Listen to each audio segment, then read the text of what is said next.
I wasn't supposed to hear it. If I had walked in 30 seconds later, if I had cleared my throat, if I had made just a little more noise, I probably never would have known. But I did. And once you hear what people really think about you, you can't unhear it. It was a Thursday. Nothing dramatic, nothing unusual. Just another long day at work. I had forgotten my charger in the conference room after a meeting earlier. So I went back. The lights were dim, but not off. The door wasn't fully closed. And I heard my name. You know how your brain reacts to that? Even if you're not trying to listen, you listen. At first I thought maybe they were looking for me. They weren't. She tries too hard. That was the first sentence I heard. A small laugh followed. I don't know. Something about her just feels fake. Another voice said, she acts all calm and mature, but I bet she's just insecure. And then, she's not leadership material. She's too emotional. That one landed differently, because I had worked harder than anyone in that room, stayed late, fixed problems no one wanted to touch, smiled when things were tense, and they reduced me to too emotional. I stood there, still. They had no idea. My first instinct wasn't anger. It was embarrassment. Like I had walked in on something private. Like I had seen behind a curtain I wasn't meant to see. I thought about walking in and confronting them. I imagined saying, funny how confident you are when I'm not sitting at the table. But I didn't. Because something stopped me.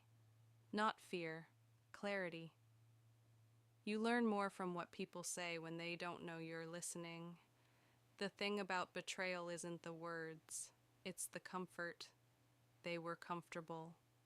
Comfortable enough to criticize, comfortable enough to dismiss me, comfortable enough to assume I would never know. And that's when it hit me. I had been overextending myself for people who had already decided who I was. No amount of effort was going to rewrite a story they enjoyed telling. The next day, I didn't act differently. That's the part people don't expect. I didn't become cold. I didn't withdraw dramatically. I didn't confront anyone. I just adjusted. I stopped volunteering for extra tasks, stopped explaining my ideas twice, stopped trying to soften my tone so everyone felt comfortable. I spoke once. Clearly, if they missed it, I didn't repeat it. And slowly, the dynamic changed. There's something powerful about not reacting. People expect emotion, they expect defense, they expect visible hurt. But when you give them nothing, it unsettles them. One of them eventually asked, are you okay? You've been kind of quiet. I almost smiled. Quiet? I had always been quiet. The difference was, I wasn't performing anymore. 3 months later, a new leadership position opened. I applied, not loudly, not confidently, just professionally. And I got it, not because they suddenly believed in me, but because the results spoke when I stopped trying to.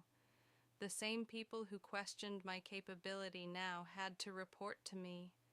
And the strangest part? I didn't feel victorious.